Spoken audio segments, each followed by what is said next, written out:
Crypto उत्पाद और NFTs अनियमित हैं और अत्यधिक जोखिम भरे हो सकते हैं। ये संभव है कि इस तरह के लेनदेन से हुए किसी भी नुकसान के लिए नियामक सहारा प्राप्त ना हो। जैसे एक अच्छे स्टॉक को समझने के लिए उसका financial report, PE ratio, book value और कंपनी हिस्ट्री जैसे मेट्रिक्स को स्टडी करना काफी जरूरी है। वैसे ही क्रिप्टोज में कुछ इंपॉर्टेंट मेट्रिक्स होते हैं जो आपको जरूर देखने चाहिए बिफोर इन्वेस्टिंग। हेलो हाय नमस्ते, मैं हूँ रिया यादव और आज के इस वीडियो में हम डिस्कस करने वाले हैं कि स्मार्टली क्रिप्टो प्रोजेक्ट्स को कैसे एवेल्युएट किया जाए, just like how you evaluate stocks and all the other investments that you have. तो इसके लिए we shall understand the top 5 metrics जो कि बहुत इंपॉर्टेंट हैं and must be actually used pretty well. So first up is fully diluted value. अगर एक token के टोटल सप्लाई से उसके करंट प्राइस को मल्टीप्लाई करते हैं तो आपको उसकी टोटल मार्केट कैप या फिर फुल्ली डाइल्यूटेड वैल्यू पता चलती है। इस नंबर की हेल्प से इन्वेस्टर एसेट्स का ट्रू वर्थ डिटरमाइन करते हैं compare to its current price. Now usually जिन टोकन्स की मार्केट कैप ज्यादा होती है वो लेस वॉलेटाइल होते हैं compare to the other ones which have low market capitalization और मार्केट कैप। अगर एक एसेट के एफडीवी और सर्कुलेटिंग कैप का डिफरेंस जीरो है या नियरली जीरो है, then the asset is considered potentially under value. जितना कम डिफरेंस होगा उतना ही बेटर होगा। It signifies कि there won't be a sudden dump in prices with sudden pump in the token. Now the next one is all-time high price. Highest price achieved by asset since its launch is the all-time high.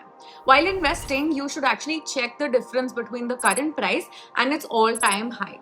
Greater difference signifies a potentially undervalued token. अगला metric है number of token holders. The number of people holding the token of the project is called its token holders. ये signify करता है कि कितने लोग हैं जो ओन करते हैं और टोकन ओनरशिप कितनी ज्यादा स्प्रेड आउट है एंड डिसेंट्रलाइज्ड है।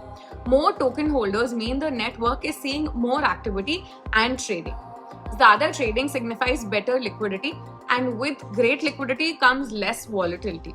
टोकन होल्डर्स अगर कम हो तो it signifies potential risk of a token dump. Now the next one is PF ratio and PS ratio. ये दोनों indicators potentially undervalue tokens identify करने में काफी ज्यादा हेल्प करते हैं। PF ratio equals the market cap by annualized fees of the project. And PF ratio calculate करता है कि एक एसेट के मार्केट वैल्यू के अकॉर्डिंग क्या वो प्रोजेक्ट उतना रेवेन्यू जनरेट कर सकता है कि नहीं या फिर कर रहा है कि नहीं। लो PF ratio equals more undervalued token. For example, Crypto A has a price of 100 rupees and the annualized fee या money charged by the project for using the platform is rupees 10.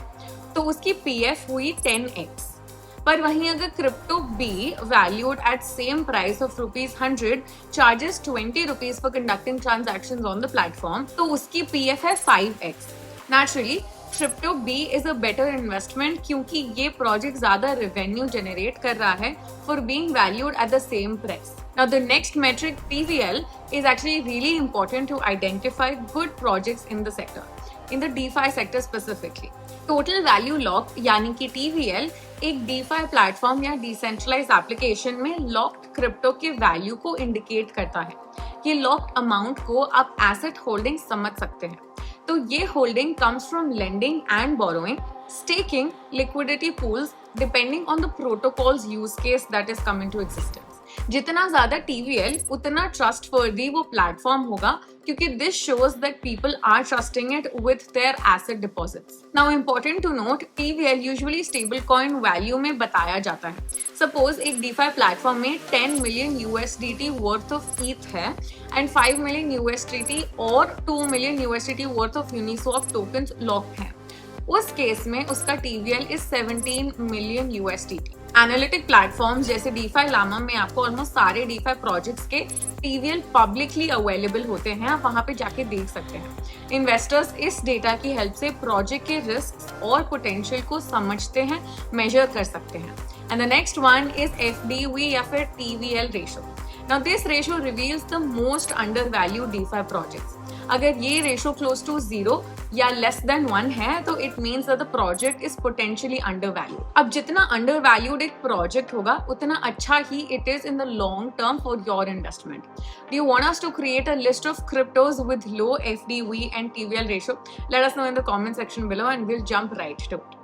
Oh, on that note, more than 200 plus cryptos are available on CoinDCX for investment purposes. एक बार सारे factors confirm कर लिए तो you can also add those undervalued cryptos to your portfolio on CoinDCX. At least watch list तो कर सकते हो और ये करना जरूरी भी है क्योंकि performance track कर पाओगे आप। We have also created a list of potentially undervalued projects to watch out in August 2023. Do watch that video for better analysis. Coming up is fees and revenue. Fee यानी कि commissions जो आप platform में crypto buy, sell and transfer करने के लिए पे करते हो। इस फी का थोड़ा शेयर जो प्रोटोकॉल के पास जाता है उसको रेवेन्यू कहते हैं। जितनी ज्यादा फी जनरेशन उतना ही अच्छा उस प्रोजेक्ट का पोटेंशियल, जितना ज्यादा उसका रेवेन्यू उतना ही अच्छा उस प्रोजेक्ट का ग्रोथ होने वाला है। मानते हो ना ये बात की नहीं? एक अच्छा प्रोजेक्ट का रेवेन्यू और फी उसके एक्सपेंसेस से हमेशा ज्यादा होना चाहिए। इसका मतलब है कि वो प्रोजेक्ट प्रॉफिट में है और सारे फंक्शंस प्रॉपर्ली मैनेज हो रहे हैं and it will not go bankrupt any time soon. In case आपको क्रिप्टो प्रोजेक्ट्स के बिजनेस मॉडल्स पर डिटेल स्टडी चाहिए, so let us know in the comment section again and we'll get to it. Now the final metric for discussion is the daily active users. The number of unique users using the platform daily are called its DAUs. ज्यादा unique users यानी कि ज्यादा network popularity. ज्यादा popularity signifies developments. And more developments equals more demand, and more demand of tokens in the limited supply means good future potential. अगर किसी project के DAUs are increasing और are at a good number already, इसका मतलब है कि उस project में काफी potential है। A combination of these factors can actually help you identify potential undervalued projects. अगर 3 out of 5 factors show a green signal, the project is definitely worth watchlisting and actually tracking it in the longer run. Historic data का use करके आप easily undervalued projects identify कर सकते हो and now you can exactly know which indicators to use and how to use them. तो ये cheat sheet रही, screenshot कर लीजिए इसको and it will come handy to you while you researching for your next big token. So that's it for today's video guys. Share this with your investor friends and make their research easier. Subscribe तो बनता ही है इतनी amazing information देने के बाद में। Okay, जाने से पहले ये वीडियो कोई भी फाइनेंशियल एडवाइस नहीं है और आपको बस एजुकेट करने के लिए बनाई गई है। मिलते हैं जल्दी अगले वीडियो में with more such amazing crypto information. Until then stay subscribed, stay happy and sayonara.